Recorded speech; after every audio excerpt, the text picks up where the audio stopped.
Good morning, good afternoon, or good evening everybody. Welcome back to my YouTube channel. Over the past few months I have assembled all the bridges needed for a project layout build, the Keewenaw Scenic Valley. Over the course of those videos several people have asked me about painting, and I've always replied that I'm going to be painting them all at the end as a single batch. Well, for this week's video I am going to present the painting procedure for all the bridges. So without further ado, let's just get the paint out. Well, here are all the bridges for the Keewenaw Scenic Valley. Most impressive obviously is the trestle at the back.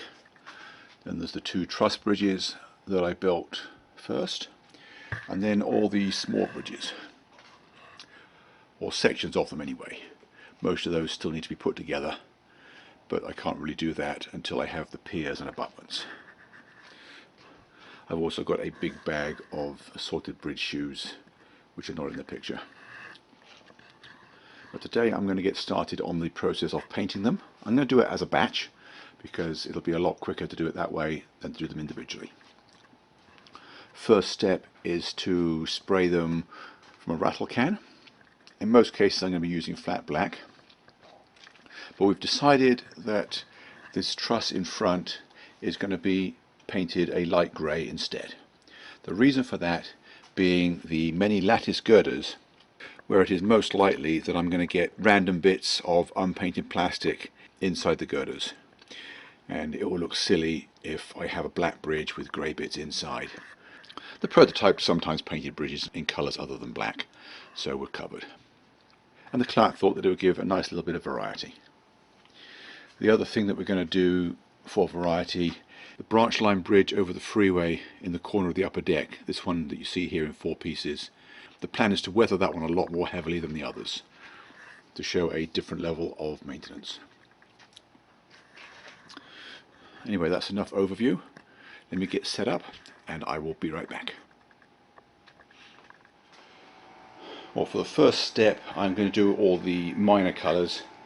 I've got the big truss bridge, which I've already put the first coat of grey on, spraying from different angles and then turning it round, spray from the other side, several different angles, and then once that's had time to dry I will turn it upside down and spray it from underneath as well.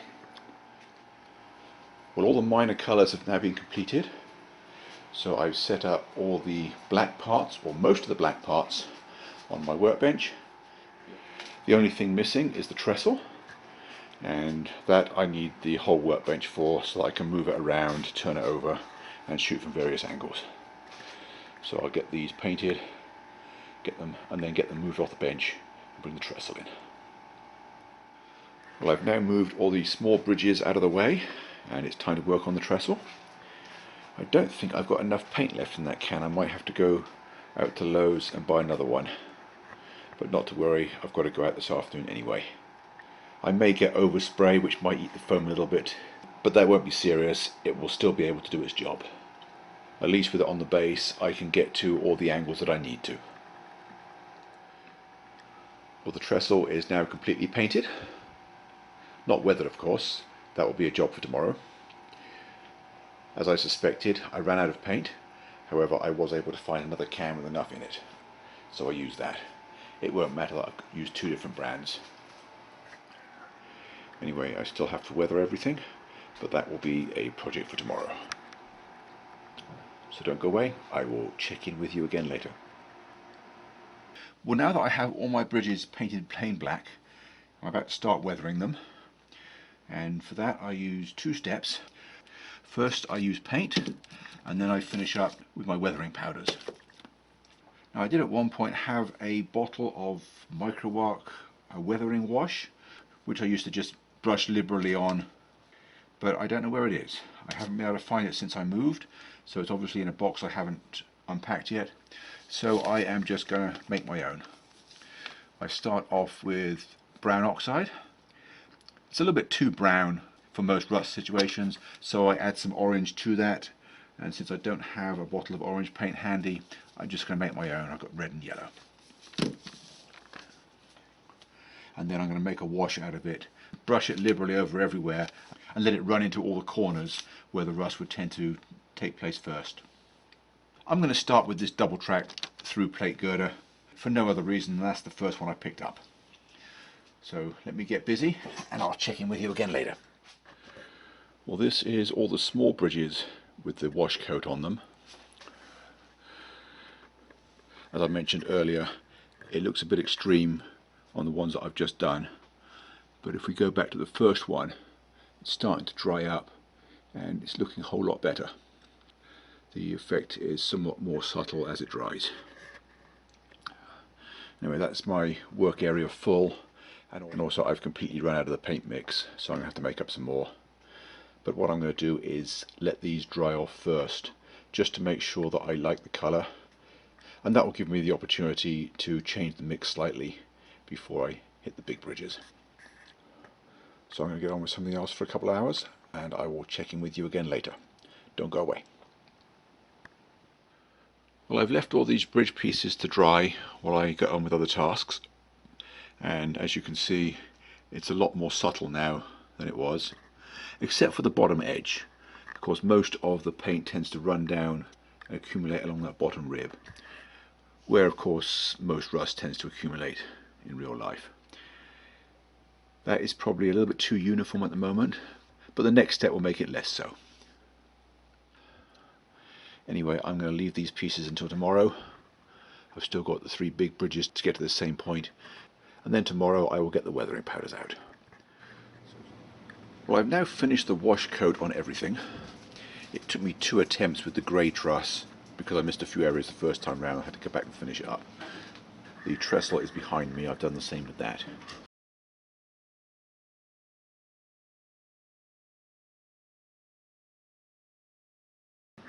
Here is the trestle on my other workbench. If we go in close, the effect on the plate girders at the top is very similar to what I have on the other bridges.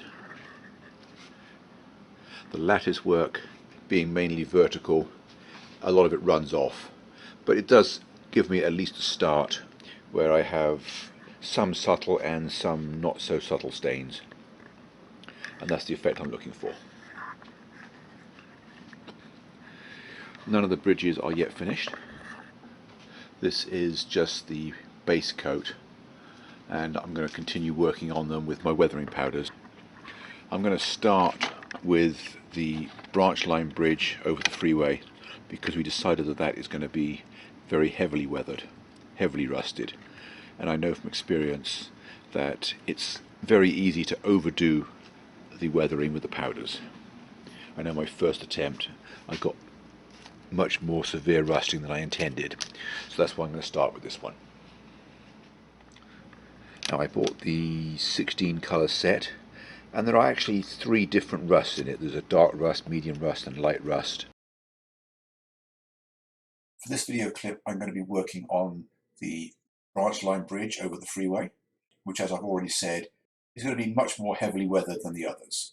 We're going to have an advanced state of rust on this bridge.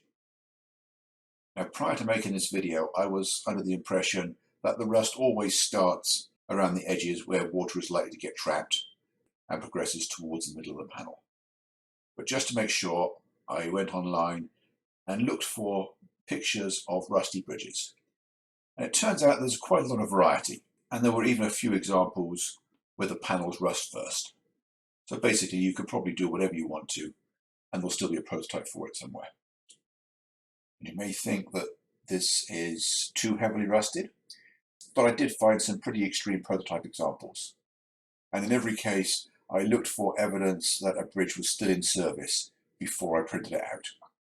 I even found one picture of a bridge with an advanced state of rust and a train still on it.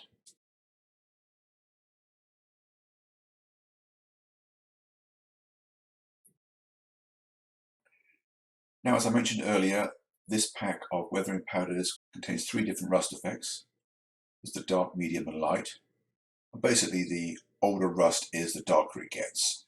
So we can categorize the 3 colours by the age of what they represent. I always start with the darker colours. I apply those liberally, and then I come back and I put a much smaller amount of the light coloured new rust on. I always work on a sheet of clean paper with a fold down the middle, so that once I've finished, I can then just pick it up in a V formation and return all the powders that fall off back to the container so I don't waste any. It's fairly straightforward. It's just a case of scrubbing it on where you need it with a cheap paintbrush. I say cheap, you can use any paintbrush you like, but bear in mind that it will be ruined and will be worthless for paint afterwards. So I keep a selection of brushes specifically for the powders. And it's just a case of keep going until you like the effect. If you feel you've got too much on, it's possible to cover over some of the rust by using the black powder. I'm not bothering too much about the insides. I'm just putting a little bit on the framing underneath because it will be fairly well back in the scene, only a few scale feet over a highway. So you really can't see up inside it. So as a result, I'm only concentrating on the outsides. Having said that, I am doing both sides. That way, when I come to install it, I can decide which side I like best and have the better side towards the viewer with the other side facing the backdrop.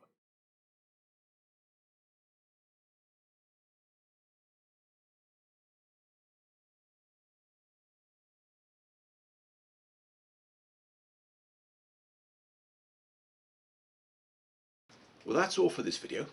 Hope you enjoyed the show and hope you found it useful or informative, or both. In a few cases, I've decided that I'm going to delay the rust powders until nearer installation time. But otherwise, the bridges are now done. So I'm going to sign off here, and I hope to see you again next week. Thanks for watching, and bye for now.